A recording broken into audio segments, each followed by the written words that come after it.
Y hoy en Una Noche con Veneno nos acompaña en la entrevista la analista y ex ministra de Educación, María del Carmen Aceño. Licenciada, gusto saludarla. A las órdenes. ¿Cómo le ha ido? Bien, ¿y usted? Bien, súper bien. ¿Sí? Bueno, le pregunto a usted, después de su experiencia como ministra de Educación y ver todos estos aconteceres que han pasado en los últimos meses en el tema de la educación, supongo que por su cabeza han de pasar cuáles pudieran ser las soluciones. ¿Serán esos los mismos problemas que usted tuvo? ¿Cómo ve, digamos, el escenario para la ministra y el tema de educación en el país?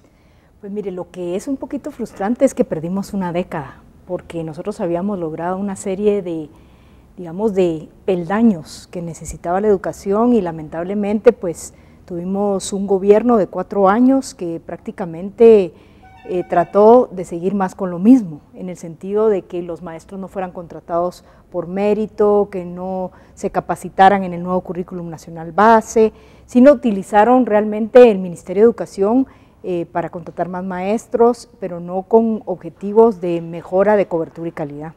Licenciada, honestamente, porque usted sabe que públicamente se ha dado a conocer muchísimos problemas de la ministra, esto por la oposición, sus constantes llamadas al Congreso de la República porque pareciera que no hay un avance, y ahí los conflictos con los mismos alumnos de los colegios de magisterio y demás, que el tema de la educación sigue ahí, que los medios de comunicación no hayan seguido dándole al problema no significa que no esté ahí. ¿Por qué cree que ocurren estas cosas? ¿Qué provoca, digamos, que ni los mismos estudiantes visualizan que tal vez algunas cosas se están haciendo en pro de la juventud? Mire, lo que provoca eso es que se hacen reformas y el siguiente gobierno, lejos de mantenerlas y mejorarlas, retrocede.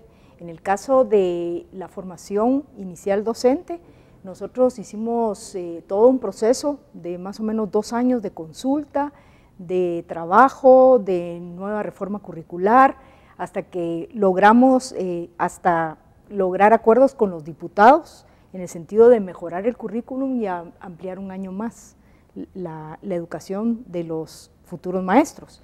Y viene el gobierno siguiente y lo que hace es que de un plumazo un viceministro retrocede todo a la educación de los años 70. Entonces, lo que ya pudieron ver algunos grupos y algunos jóvenes es que no se tienen en firmes las propuestas, sino que usted puede retroceder y entonces todo el mundo prueba. Yo también probaría. ¿Qué estudiante quiere 3 años más de educación?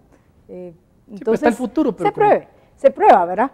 Lo que pasa es que yo considero que los temas educativos debieran de ser discutidos dentro de técnicos y las propuestas deberían de ser sustentadas técnicamente. Si nosotros le preguntamos a toda la población cada vez que vamos a hacer una reforma educativa, lo que va a pasar es que nunca vamos a hacer nada, porque todos tienen su experiencia personal, la experiencia de sus hijos, o tienen un amigo o un pariente que es maestro. Pero al final las reformas hay que hacerlas basadas en estudios de otros países, en análisis presupuestal, en proyectos de largo plazo. Por ejemplo, ¿qué es lo que queremos para los próximos 10 años? Que todos los niños vayan hasta el 3º básico, entonces tenemos que hacer planificación para eso. Es un ejemplo, ¿verdad? Sí, licenciada, usted sabe muy bien que en Latinoamérica nosotros somos los países con menos inversión en el tema de educación. Los otros países en Latinoamérica del Producto Interno Bruto tienen muchísimo más inversión y eso significa que creen en el desarrollo de los jóvenes, de la gente que viene atrás como para poder desarrollar el país. ¿Cree usted que la ministra ha fallado? ¿Cree usted que la ministra no ha podido trabajar porque, digamos, el Ejecutivo no se los permite? ¿O usted cree que los mismos gobiernos se han atado de manos en un sistema donde llegue quien llegue, el problema de la educación no va a mejorar? Mire, le voy a hacer la respuesta en 3 partes. La primera es sobre los recursos. Yo creo que recursos sí hay. De hecho, yo le voy a decir, del año 2008 para acá, se ha duplicado el presupuesto del Ministerio de Educación, ¿verdad? En segundo lugar, lamentablemente, no hay una clara división de poderes entre el organismo legislativo y el organismo ejecutivo. Entonces, muchas veces los ministros se ven forzados a hacer caso de lo que les piden los diputados por cuestiones de que los van a citar o cuestiones de que los van a interpelar. Y le voy a decir que eso es un punto muy importante de diferenciar, porque nosotros lo que decidimos fue que, así como nosotros llegamos por oposición, tanto yo como ministra como los viceministros, nosotros creamos todo un sistema de oposición dentro del propio Ministerio de Educación, o sea que ningún maestro podía ser maestro si no llenaba unos requisitos y no hacía unos exámenes. Entonces, el gobierno anterior lo que hizo fue que bajó las calidades, por ejemplo, del examen, ¿verdad? Entonces usted se encuentra con un ministerio que usted no puede gobernar porque al final tiene más de 150 jefes, no es el ministro, sino que son al final otros políticos o otras personas que están mandando y no es una unificación del mando o de la puesta en marcha de las políticas, ¿verdad? Entonces, yo creo que para la administración actual es un gran desafío retomar, digamos, ¿Logramos en el poco tiempo que tenemos? Mire, yo creo que tenemos que hacer acuerdos de país. Por ejemplo, yo creo que ningún maestro debería trabajar en el Ministerio de Educación si no es por mérito. Y cada cierto número de años se debiera de evaluar el rendimiento del maestro, como es en Cuba, por ejemplo. Yo me quedé maravillada que Cuba tiene el mejor rendimiento en matemática y lenguaje de Latinoamérica. Y cuando fuimos a buscar cuáles eran las 3 cositas de éxito, resulta que un maestro se encarga de una promoción entera, desde el primer grado hasta el 6º, para los niños. Entonces conoce a sus 30 alumnos muy bien. Segundo, se evalúa al maestro todos los años para ver si el maestro realmente está llenando los requisitos y si sus alumnos están aprendiendo como tercer nivel. Si el maestro no cumple esas calidades, pues se le da un año de capacitación y si no, de lo contrario, el maestro deja de ser maestro. O sea, yo le pregunto algo, ¿cree usted que este gobierno, fuera, digamos, del lema de campaña de ofrecimiento en particular, tiene una visión con respecto al tema de la educación? ¿O cree usted que lo agarran así como...? Porque es que mire, ¿sabe qué? No estamos tan lejos de aquel dicho de, es que los políticos quizá o de repente prefieren que la población sea ignorante. Pues mire, yo lo que veo es que una es la propuesta que hicieron, ¿verdad? De hecho, yo me quedé muy sorprendida que hablaban de darle más empoderamiento a los padres de familia y de poder realmente mejorar la calidad educativa, ¿verdad? Y otro es lo que hemos visto. A mi criterio, yo creo que la ministra ya puso orden, ese ministerio, logró encauzar y ahorita pues el desafío de la calidad. Lo que no estoy de acuerdo con las acciones es que se haya firmado un pacto colectivo como el que se firmó, donde automáticamente, digamos, este año se le da 8% de aumento a todos los maestros, el año entrante 10 y el último 12, sin ningún tipo de esfuerzo, ¿me entiende? Porque no es que uno no esté a favor de los maestros, yo sé que se dedican y que le dan su vida muchas veces a los niños, pero todo ser humano funciona por incentivos. ¿Y yo por qué me voy a esforzar si ya tengo garantizado mi aumento salarial? Entonces yo considero que eso es un error si nosotros queremos realmente lograr que los maestros tengan un poquito más de esfuerzo, que los maestros se motiven más a que sus niños aprendan, ¿verdad? Entonces yo eso sí lo hubiera hecho diferente. Usted ha visto, licenciada, que ahora últimamente pues, se le llama mucho, lo platicamos hace un segundo, a la ministra del Congreso de la República, que la oposición constantemente le señala retrocesos o falsas promesas. ¿Qué digamos de esa oposición que usted percibe a través de los medios, si es acertada? O sea, ¿en qué ha fallado la ministra y este gobierno con el tema de la educación? Mire, yo creo que las citaciones son las mismas. De hecho, yo el último año tuve más de 150 citaciones y nosotros hacíamos el cálculo que tendríamos que haber hecho, teníamos que haber estado todos los días laborales en el Congreso. Yo creo que el desafío más grande que se tiene actualmente es que una reforma como la que ella lanzó de primero, que es pasar a los jóvenes de la secundaria a la universidad, es un paso, yo le diría no un peldaño, es un elevador de muchos pisos. Y lamentablemente no se dio el tiempo para discutir y ver cuáles eran las mejores opciones. Entonces yo creo que hay mucha duda sobre la implementación de esta propuesta, ¿verdad? Lamentablemente el gobierno anterior puso unas mesas donde se trabajó, después algunos integrantes de la mesa decían que estaban a favor, otros en contra, ¿verdad? Entonces yo creo que ya se cambió, hay que discutirlo, hay que ver para adelante.